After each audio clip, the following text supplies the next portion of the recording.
ರಾಜ್ಯ ಜನತಾದಳದ ವತಿಯಿಂದ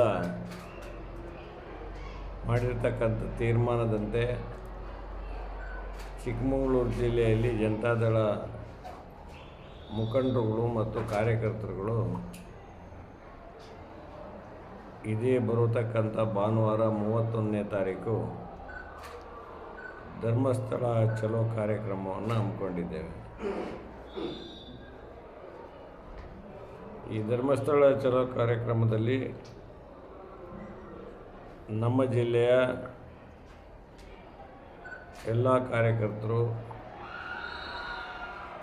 ಭಕ್ತಾದಿಗಳು, ವಿವಿಧ ಸಂಘ ಸಂಸ್ಥೆಯ ಮುಖಂಡರುಗಳು ನಮ್ಮ ಜೊತೆ ಬರೋದಕ್ಕೆ ಯಾವುದೇ ಥರದ್ದು ಏನು ಭಿನ್ನಾಭಿಪ್ರಾಯ ಇಲ್ಲ.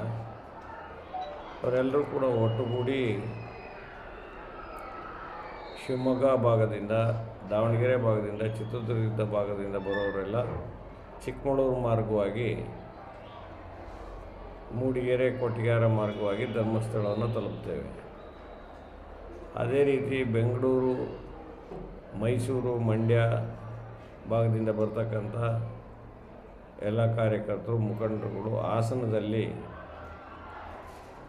ಬೆಳಿಗ್ಗೆ 7:30-8 ಗಂಟೆಗೆ ಅಲ್ಲಿ ಸೇರಿ ಅಲ್ಲಿಂದ ಅವರ ಪ್ರಯಾಣವನ್ನು ಮುಂದುವರಿಸಿ ಸಕಲೇಶಪುರ ಮಾರ್ಗವಾಗಿ ಧರ್ಮಸ್ಥಳಕ್ಕೆ ಬರ್ತೀವಿ. ನಾವೆಲ್ಲರೂ ಕೂಡ ಒಟ್ಟಿಗೆ ನೇತ್ರಾವತಿ ನದಿ ಹತ್ರ ರಾಜ್ಯದ ಮೂಲೆ ಮೂಲೆಗಳಿಂದ ಬಂದಿರತಕ್ಕಂಥವರೆಲ್ಲರೂ ಕೂಡ ಅಲ್ಲಿ ಸೇರಿ ಅಲ್ಲಿಂದ ಪಾದಯಾತ್ರೆ ಮುಖಾಂತರ ಧರ್ಮಸ್ಥಳವನ್ನು ಸೇರ್ತಕ್ಕಂಥ ಕಾರ್ಯಕ್ರಮವನ್ನು ಹಮ್ಮಿಕೊಂಡಿದ್ದೇವೆ. ನಂತರ ದೇವರ ದರ್ಶನವನ್ನು ಮಾಡ್ತಕ್ಕಂಥದ್ದು, ಕಾವಂದರ ಒಂದು ಆಶೀರ್ವಾದವನ್ನು, ವೀರೇಂದ್ರ ಹೆಗ್ಗಡೆಯವರ ಆಶೀರ್ವಾದವನ್ನು ಪಡೀತಕ್ಕಂಥದ್ದು ಮತ್ತು ಇದುವರೆಗೆ SIT ವಿಚಾರಣೆ ಇರ್ಬೋದು, ಬೇರೆ ಬೇರೆ ವಿಚಾರಗಳಿರ್ಬೋದು, ಅವೆಲ್ಲ ವಿಚಾರಗಳಲ್ಲಿ ಅಲ್ಲಿ ಸುದೀರ್ಘವಾದ ಪಕ್ಷದ ಮುಖಂಡರು ಚರ್ಚೆ ಮಾಡ್ತಕ್ಕಂಥ ಕೆಲಸ ಕೂಡ ಇದೆ. ಹಾಗಾಗಿ ಧರ್ಮಸ್ಥಳದ ವಿಚಾರದಲ್ಲಿ ಯಾವುದೇ ರಾಜಕೀಯ ಇರಬಾರ್ದು, ರಾಜಕೀಯ ಹಸ್ತಕ್ಷೇಪ ಇರಬಾರ್ದು. ಧರ್ಮಸ್ಥಳದ ಪಾವಿತ್ರ್ಯತೆಯನ್ನು, ಮಂಜುನಾಥ ಸ್ವಾಮಿಯವರ ಪಾವಿತ್ರ್ಯತೆಯನ್ನು ಮತ್ತು ಅಣ್ಣಪ್ಪ ಸ್ವಾಮಿಯವರ ಪಾವಿತ್ರ್ಯತೆಯನ್ನು ನಾವು ಎತ್ತಿ ಹಿಡಿಬೇಕಾದ್ದು ಮತ್ತು ಅದನ್ನು ಕಾಪಾಡಬೇಕಾದಂಥ ಕರ್ತವ್ಯ ನಮ್ಮೆಲ್ಲರದು ಇರೋದರಿಂದ ನಾವಿವತ್ತು ಈ ಕಾರ್ಯಕ್ರಮವನ್ನು ಹಮ್ಮಿಕೊಂಡಿದ್ದೇವೆ. ಜೊತೆಯಲ್ಲಿ ಕಾವಂದರು ಅಂತ ಹೇಳಿದರೆ ಯಾರು ವಿಶ್ವಾಸ ಇರೋರಿಗೆ ವಿಶ್ವಾಸ ಇದೆ, ವಿಶ್ವಾಸ ಇಲ್ಲದವ್ರು ಮಾತಾಡ್ತಾರೆ. ಅಂಥವ್ರ ಬಾಯಿಗೆ ಕೂಡ ಬೀಗ ಹಾಕಬೇಕಾಗುತ್ತೆ.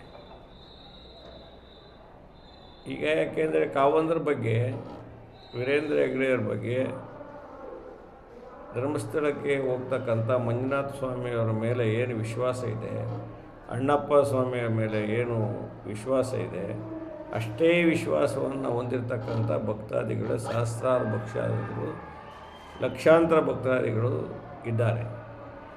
ಅದರಲ್ಲಿ ನಾವು ಕೂಡ ಇದ್ದೇವೆ. ನಾನು ಕೂಡ ವೈಯಕ್ತಿಕವಾಗಿ ವೀರೇಂದ್ರ ಹೆಗ್ಗಡೆಯವರ ಭಾಳ ಅತ್ಯಂತ ವಿಶ್ವಾಸದಿಂದ ಮಂಜುನಾಥ ಸ್ವಾಮಿಯವರ ಮೇಲೆ ಏನು ಅನನ್ಯ ಭಕ್ತಿಯನ್ನು ಇದೆ, ಅಷ್ಟೇ ಭಕ್ತಿ ವೀರೇಂದ್ರ ಹೆಗ್ಗಡೆಯವರ ಬಗ್ಗೆಯೂ ಇದೆ. ಇಂಥ ಸಂದರ್ಭಗಳಲ್ಲಿ ಕಳಂಕ ತರತಕ್ಕಂಥ ಕೆಲಸವನ್ನು ಮಾಡಿದ್ದಾರೆ ಅನೇಕರು. ನಾನೊಬ್ಬ ಲಾಯರಾಗಿ, ಸ್ಟೇಟ್ ಬಾರ್ ಕೌನ್ಸಿಲ್ನ ಈ ಸದಸ್ಯನಾಗಿ, ಆಲ್ ಇಂಡಿಯಾ ಬಾರ್ ಕೌನ್ಸಿಲ್ನ ಉಪಾಧ್ಯಕ್ಷನಾಗಿ ಕೆಲಸ ಮಾಡಿದ್ದೇನೆ. ನಾನು ಈ ಪ್ರಜಾಪ್ರಭುತ್ವದ ವ್ಯವಸ್ಥೆಯಲ್ಲಿ ವಾಕ್ ಸ್ವಾತಂತ್ರ್ಯ ಇದೆ, ಆ ವಾಕ್ ಸ್ವಾತಂತ್ರ್ಯ ಇದೆ ಅನ್ನೋದನ್ನ ದುರುಪಯೋಗ ಮಾಡ್ತಕ್ಕಂಥದ್ದು ಇದೆಯಲ್ಲ, ಅದಕ್ಕೆ ಸಂಪೂರ್ಣ ವಿರೋಧ ಇದೆ. ಇವತ್ತು ಯಾರ ಮೇಲಾದರೂ ನೀವು ಹೇಳಬೇಕು ಅಂತಿದ್ರೆ, ದೂರನ್ನು ಕೊಡಬೇಕಂತಿದ್ರೆ, ದೂರು ಸಲ್ಲಿಕೆಗೆ ಬೇಕಾದಷ್ಟು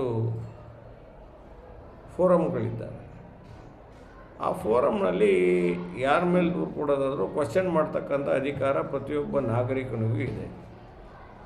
ನಾವು ನೀವು ಕ್ವಶನ್ ಮಾಡ್ತಕ್ಕಂಥ ಅಧಿಕಾರವನ್ನು ನಾನು ಎಲ್ಲೂ ಕೂಡ ಮೊಟಕು ಮಾಡಬೇಕು ಅಂತ ಹೇಳ್ತಾ ಇಲ್ಲ. ಆ ಕ್ವಶನ್ ಮಾಡ್ತಕ್ಕಂಥದ್ದನ್ನ ಪ್ರಾಪರ್ ಫೋರಮಲ್ಲಿ ಕ್ವಶನ್ ಮಾಡಬೇಕು. ಮತ್ತು ಅಲ್ಲಿ ನೀವು ಅದನ್ನು ಸಂಬಂಧಪಟ್ಟಂಥ ದಾಖಲೆಗಳನ್ನು ಕೊಡೋ ಮುಖಾಂತರ ಅಲ್ಲಿ ನಡೆಸಿದರೆ ಅದು ಸ್ವಾಗತ. ಬೀದಿಯಲ್ಲಿ ಮಾತಾಡ್ತಕ್ಕಂಥದ್ದು, ಹೊರಗಡೆ ಒಬ್ಬರಿಗೆ ಅವಹೇಳನಕರವಾಗಿ ಮಾತಾಡ್ತಕ್ಕಂಥದ್ದು, ಕ್ಯಾರೆಕ್ಟರ್ ಅಸಾಸಿನೇಷನ್ ಮಾಡ್ತಕ್ಕಂಥದ್ದು, ನಾನೇನಾದ್ರು ಮಾಡಿದರೆ ನನ್ನ ಇಡೀ ಕುಟುಂಬವನ್ನು ತೇಜೋವತೆ ಮಾಡ್ತಕ್ಕಂಥದ್ದು, ಇಂಥದಕ್ಕೆಲ್ಲ ತಿಲಾಂಜಲಿಯನ್ನು ಇಡಬೇಕಾಗ್ತದೆ. ನಾಗರಿಕರಾಗಿ ಪ್ರತಿಯೊಬ್ಬರ ಕರ್ತವ್ಯ ಕೂಡ ಇದೆ. ಅದು ಯಾರೇ ಮಾಡಿರಲಿ, ನಾನು ಅವರು ಇವ್ರ ಬಗ್ಗೆ ಹೇಳೋಕ್ಕೆ ಹೋಗೋದಿಲ್ಲ, ಯಾರು ಮಾಡಿದ್ರು ಕೂಡ. ಹಾಗಾಗಿ ನಾವು ಕಾವಂದರ ಮೇಲೆ ತುಂಬ ವಿಶ್ವಾಸ ಇಟ್ಟಿದ್ದೇವೆ. ಧರ್ಮಸ್ಥಳ ದೇವರ ಮಂಜುನಾಥ ಸ್ವಾಮಿ ಮೇಲೆ ತುಂಬ ಅತೀವವಾದ ವಿಶ್ವಾಸ, ಅನನ್ಯ ಭಕ್ತಿ ಇದೆ.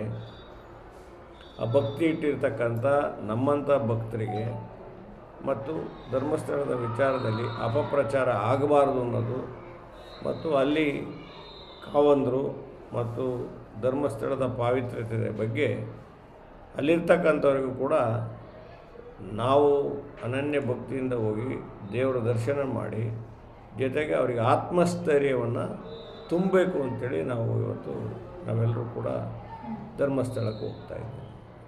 ನಾಳೆ 31ನೇ ತಾರೀಕು ಬೆಳಿಗ್ಗೆ 8 ಗಂಟೆಗೆ ಯಾತ್ರೆ ಚಿಕ್ಕಮಗಳೂರಿನಿಂದ ಹೋಗಿ ಬರ್ತಕ್ಕಂಥ ಎಲ್ಲ ಜೊತೆಗೂಡಿ ದೇವರ ದರ್ಶನವನ್ನು ಪಡಿತೇವೆ. ಐಸಿರಿ ಟುಡೇ, ವಾಯ್ಸ್ ಆಫ್ ಡೆಮೋಕ್ರಸಿ.